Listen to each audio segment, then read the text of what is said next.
앵커리의 똑TV 시청자 여러분 안녕하십니까? 앵커리 이현경입니다. 오늘도 임영웅 아티스트 소식 전해드리겠습니다.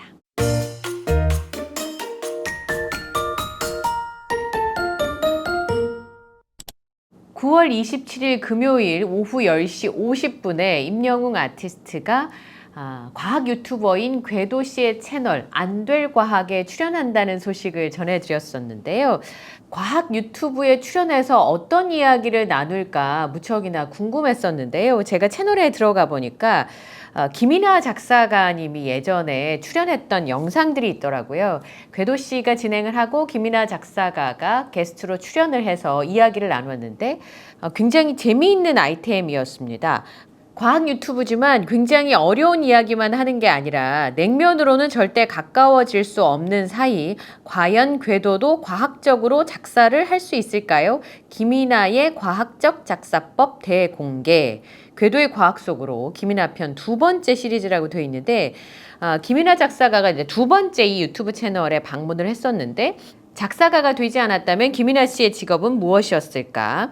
궤도가 만든 시와 과학적인 작사법의 꿀팁은 궤도의 과학 속으로 작사가 김이나님과 함께 하시죠. 이렇게 설명이 돼 있더라고요. 평양냉면 이야기도 하고 그러니까 사적인 이야기들도 좀 하는 것 같습니다. 그리고 유튜버인 궤도 씨가 굉장히 잘하는 것 중에 하나가 우리가 생각하는 아주 평범한 일상을 과학적으로 설명하는 영상들이 그 짤로 도는 게 굉장히 많습니다. 제가 봤던 것 중에는 궤도 씨가 산타 할아버지가 성탄절에 선물을 이렇게 주는 것에 대해서 과학적으로 얼마의 시간이 걸리고 어떤 과학적인 문제들이 있는지 설명한 거랑 그 다음에 그 지방령이라 그래서 귀신이 집에 살고 있다. 그게 이제 불가능한 이유에 대한 설명을 했던 짤이 굉장히 유명했었거든요. 과학적인 이슈인지 잘 모르는 아주 평범한 이야기들을 과학적으로 아주 재미있게 풀어주는 분이어서 어떤 이야기를 나눌지 궁금해서 유튜브 채널에 들어가 보니까 김이나 작사가님과 이제 그런 이야기를 나눈 게 이제 영상이 있더라고요. 그리고 이제 제가 신곡에 대한 스포 이야기를 좀 하지 않겠나. 두 분 다 굉장히 방송을 잘하는 분들이니까 영웅시대 팬분들한테 스포를 좀 하시겠다는 생각이 있으면 조금 힌트를 주실 것 같고요. 그렇지 않으면 절대 말씀을 하시지 않을 것 같기는 한데 신곡에 대한 스포가 있지 않을까라는 생각이 들어서 지난번에 궤도 씨의 인스타그램에 올라왔던 이야기가 이거였거든요. 이게 바로 핵융합, 너무 다른 색깔과 매력을 갖고 있지만 그래서 더욱 경이로운 두 천재의 만남이라는 글이 있었잖아요. 항성 속 핵융합 반응을 최초 예측했던 영국의 천체 물리학자 아서 에딩턴이나 핵융합의 과정을 이론적으로 정립해서 노벨 물리학상을 수상했던 한스 베테는 아마도 나와 비슷한 마음으로 설렜겠지. 이 느낌적인 느낌이 전혀 와닿질 않는 거예요. 핵융합이 뭔지도 잘 모르는 저 같은 사람이 아서 에딩턴이라고 하는 과학자도 누군지 모르겠고 천체 물리학자라고 하는데 그 다음에 이 노벨 물리학상을 수상했던 한스 베테 이분도 제가 모르는 분인 거예요. 저하고는 전혀 안면이 없는 분이어가지고 앞으로 이 둘이 만들어낼 핵융합과 같은 폭발적인 음악이 기대된다. 타이틀곡은 아무래도 과학을 기반으로 라고 적혀져 있었거든요. 그래서 김이나 작사가와 과학적 작사법 얘기를 했으니까 타이틀곡은 아무래도 과학을 기반으로 라고 썼으니까 이번에 이제 안될과학에 출연을 해서 신곡 스포가 있지 않겠냐라는 추정을 제가 좀 해봤거든요. 근데 아무래도 이 항성 속 핵융합 반응을 최초로 예측했던 영국의 천체 물리학자 아서 에딩턴 이런 얘기가 너무 어려워서 제가 좀 가까운 과학평론가인 이독실 씨한테 전화를 해봤습니다. 설렌다는 뜻은 알겠다. 그런데 이 느낌적인 느낌을 잘 모르겠으니 과학에 무지한 내가 잘 이해할 수 있도록 설명을 좀 해줬으면 좋겠다. 그래서 질문을 드렸어요. 그랬더니 아주 쉽게 설명을 해주더라고요. 태양이 왜 빛나는지 100년 전만 해도 잘 몰랐다고 합니다. 너무 놀랍죠. 그래서 태양이 왜 그렇게 오래 빛날 수 있는지 그 원동력은 무엇인지 무언가 타고 있다 그러면 그 존재하고 있는 게 다 타고 나면 태양은 빛나지 않아야 되는데 지구의 나이만 해도 수십억 년인데 태양이 저렇게 오래도록 빛날 수 있는 이유는 무엇일까라는 걸 100년 전에 지구에 있는 과학자들도 몰랐다고 합니다. 그런데 여기 나오는 천체 물리학자 아서 에딩턴이라고 하는 사람이 태양은 왜 저렇게 계속 빛날까에 대한 생각을 제시를 했는데요. 태양에 수소와 헬륨이 있다는 건 알고 있었다고 합니다. 아서 에딩턴이라고 하는 천재 물리학자가 수소가 헬륨으로 바뀌는 과정에서 태양이 저렇게 에너지를 발산하는구나 라고 추측하고 예견한 사람이라고 합니다. 그리고 이제 아까 말씀드렸던 이 한스 베테라고 하는 분은 여기에는 핵융합의 과정을 이론적으로 정립해서 노벨 물리학상을 수상했던이라고 되어 있었는데 별 안에서 핵융합이 이루어지는 과정을 이론적으로 설명을 해서 노벨 물리학상을 받았다고 합니다. 핵융합이라고 하는 게 한 번도 생각해 본 적이 없었던 서로 다른 원소가 융합해서 새로운 원소가 되는 과정인데 이론적으로 생각해낸 사람은 아서 에딩턴이었고요. 그것을 이제 알아내서 노벨 물리학상을 받은 사람이 바로 한스 베테라고 하는 이분이라고 합니다. 그래서 그레이시와 임영웅 아티스트가 신곡 작업을 하는데 과학을 기반으로 작업을 한다는 게 어떤 의미인지는 모르겠지만 한 번도 본 적이 없었던 서로 다른 원소가 융합해서 새로운 무언가를 만든다라는 뜻이라고 합니다. 그러고 나니까 궤도 씨가 인스타그램에 올려준 내용이 그레이 씨와 임영웅 아티스트가 함께 작업을 한다는 게 이런 과정이구나. 사람들이 100년 전까지만 해도 감히 추측도 할 수 없었던 새로운 무언가. 어떤 원소와 어떤 원소가 만나서 또 다른 새로운 원소가 되는 거. 그레이라고 하는 프로듀서와 임영웅 아티스트가 만나서 전혀 다른 새로운 무언가가 탄생하는 과정이 될 거라고 궤도 씨가 좀 힌트를 준 건 아닐까요? 그래서 저는 핵융합 얘기도 좀 나오지 않을까 그런 생각을 했고 I am hero the stadium에도 끊임없이 별의 얘기가 나오니까 이 천문학과 관련된 이야기들도 반드시 나오겠구나 그런 마음이 들었습니다. 그리고 이제 두오다이 얘기도 좀 나올 수 있지 않을까.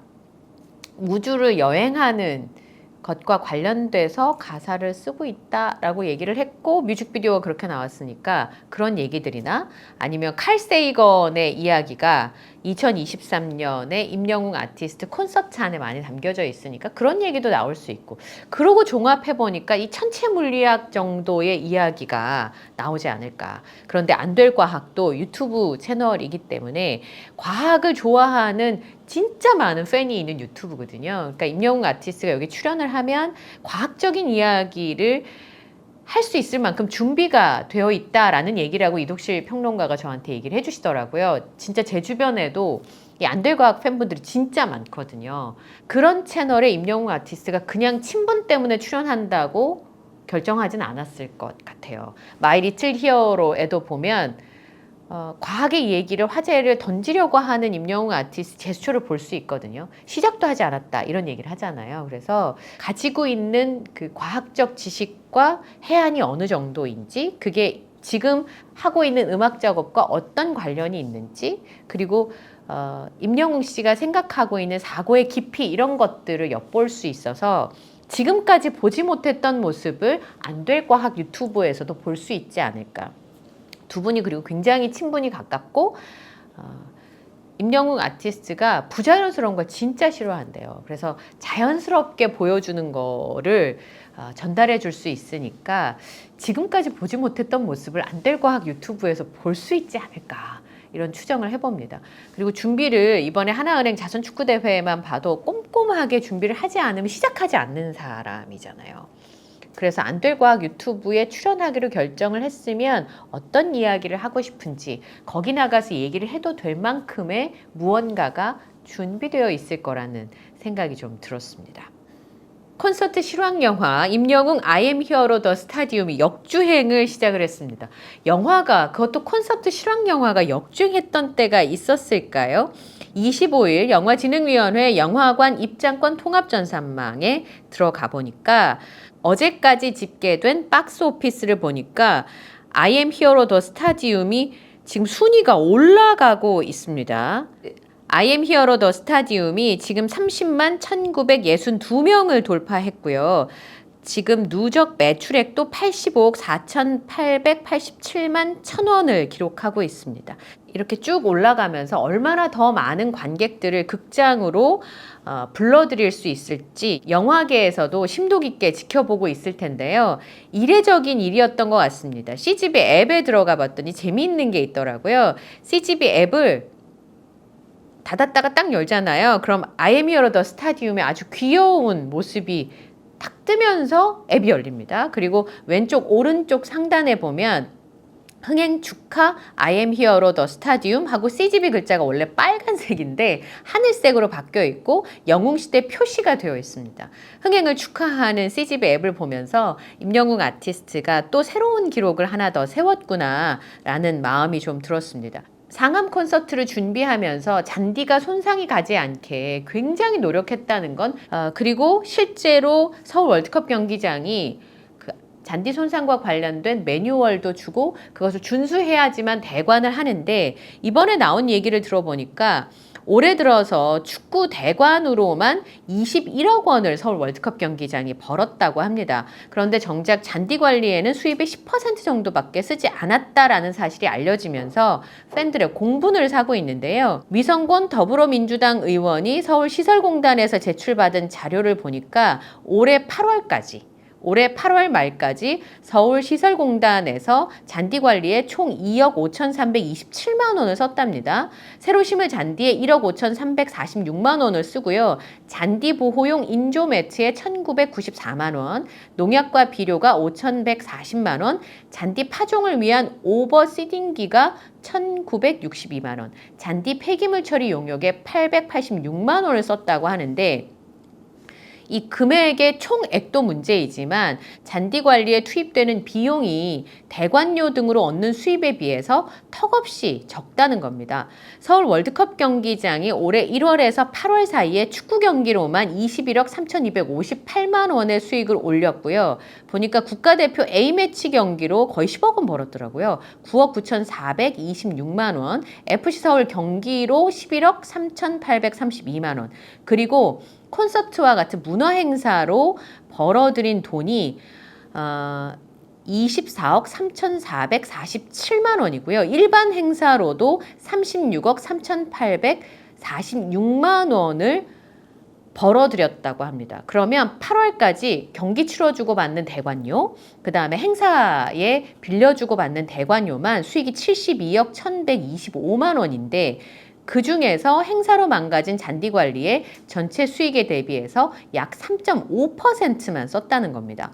축구로만 한정해도 11%밖에 안 된다는 거예요. 그러니까 축구로 그 많은 돈을 벌었는데 실제로 잔디 관리에는 제대로 된 비용을 쓰고 있지 않다라는 내용이 알려지게 된 겁니다. 5월에 열렸던 상암 콘서트 수익이 14억 3,899만 원이에요. 거의 15억을 대관료로 냈어요. 이틀 빌리는데. 그 다음에 그라운드에 객석을 깔지 않아서 마이너스가 되는 비용이 있었을 거거든요. 그건 이제 추정만 해볼 수 있지 정확하게 비용을 알 수는 없습니다만 그러면 그 비용에다가 무대 조립하고 해체하는 비용에다가 그리고 또 대관료 이만큼 내고 원상복귀하는 비용들까지 잔디를 보존하기 위해서 임영웅 아티스트 측에서 물어야 됐던 비용이 생각보다 굉장히 많다라는 생각을 이번에 좀 하게 됐습니다. 그래서 이번에 그 상암 콘서트 때 무대 감독을 하셨던 분이 프리오션이라고 하는 유튜브 채널에 다큐멘터리를 짧게 올려주셨더라고요. 전체적인 내용은 무대 감독의 다큐멘터리 내용이었습니다. 이분이 이제 운동선수 출신이었는데 어떻게 무대 감독을 하게 됐고 무대 감독을 하면서 어떤 일들이 있었고 이제 이런 이야기들을 내놓게 되었었는데 실제로 여기 보니까 상암 월드컵 경기장에서 임영웅 아티스트의 콘서트가 열렸고 콘서트에서 화제가 된 것 중에 하나가 공연 직전에 팬들과 입장과 동시에 설치한 무대였었는데요. 어떻게 하면 이제 손상을 덜 시킬 수 있느냐라는 문제가 남았었는데 상암에서조차 처음 해보는 거였다는 겁니다. 우리나라에서 선례가 없었던 일이었던 겁니다. 그래서 로빙 스테이지를 만들어서 하기로 했었는데 얘기를 들어보니까 미국의 슈퍼볼 하프타임 쇼처럼 그렇게 준비를 한 거라고 얘기를 하셨어요. 슈퍼볼 행사하면 미국 전체가 들썩거리는 정말 어마어마한 행사거든요. 우리나라는 축구를 좋아하지만 미국은 미식 축구를 좋아하기 때문에 이 슈퍼볼 행사가 국가 행사와 같다고 하더라고요. 그러니까 너무 많은 이목이 집중되니까 사실 광고 판매나 거기 이제 그 경기장에 광고판 거는 것만 해도 엄청난 수익을 벌어들일 수 있는 곳입니다. 그러니까 그런 투자를 할 수가 있는 거지만 상암 콘서트는 한 아티스트의 공연이었거든요. 그런데 한 아티스트가 하는 공연이 영화에도 보면 정현철 감독님이 올림픽 개막식 이런 얘기가 나오지만 슈퍼볼에서 시도했던 거를 임영웅 아티스트가 한 사람의 콘서트에 넣었다는 거잖아요. 어떻게 이런 투자를 할 수 있을까? 그래서 임영웅 아티스트 팬분들은 나 임영웅 아티스트 팬이어서 너무너무 행복해 라고 할 수 있는 것 같습니다. 주변 사람을 배려하고 인간적으로 너무 따뜻한 모습들도 있지만 이렇게 어떤 의사결정을 하고 어떤 방향을 제시했을 때 와, 정말 이 사람은 천재구나 라는 생각을 떨칠 수가 없더라고요. 그리고 이제 여기 보면 무대를 해체하고 조립하고 이런 무대를 만들어야겠다는 생각을 반년 전부터 고민을 했다고 합니다. 그리고 공연이 I am Hero이잖아요. I am Hero 더 스타디움인데 I am Hero가 임영웅 아티스트의 이름이기도 하지만 나는 영웅이다 라는 글씨가 스태프분들 옷에도 다 새겨져 있잖아요. 그래서 뒤에다가 I am Hero라고 써 있어서 다 뒤돌아서 I am Hero라고 하는 등판샷을 찍게 했다는 무대 감독님의 이야기가 나옵니다. 그 영화 속에 보면 원래 이제 그 조립하고 해체하는 시간들을 생각한 시간들이 있었는데 원래 예정했던 시간보다 훨씬 더 많이 걸리는 작업이었다는 인터뷰가 이 무대 감독님 인터뷰가 나오거든요. 진짜 고생을 많이 했겠구나. 없었던 설레를 만들고 심지어 미국의 슈퍼볼 행사에서 시도하는 그런 시도를 콘서트에서 해볼 거라고는 그 스태프분들도 생각하지 못하셨을 겁니다.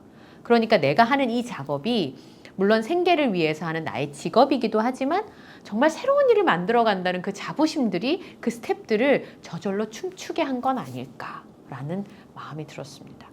이번에 이제 실제로 대관료를 얼마를 냈고 서울 월드컵 경기장 측에서도 잔디 관리에 쓰고 있는 돈이 정말 2억 정도밖에 안 된다는데 임영웅 아티스트가 잔디를 손상 가지 않기 위해 쓴 돈에 비하면 서울시설공단이 투자한 비용은 어마어마한 차이가 나는 거예요. 그 객석을 깔지 않는다라고 결정한 그 결정만으로도 쓴 돈이 어마어마하잖아요. 근데 그 외에도 다른 비용들이 충분히 많이 들었을 거거든요. 게다가 미국의 슈퍼볼이라니. 그리고 그 구상만 반년이 넘게, 실제로 하는 건 나중이고 구상만 반년이 넘게 했다는 걸 보면서 와, 진짜 대단한 사람이다. 오늘 영상에도요, 좋아요, 구독, 알림 설정 부탁드리고요. 저는 다음 영상에서 또 인사드리겠습니다. 함께 해주셔서 고맙습니다.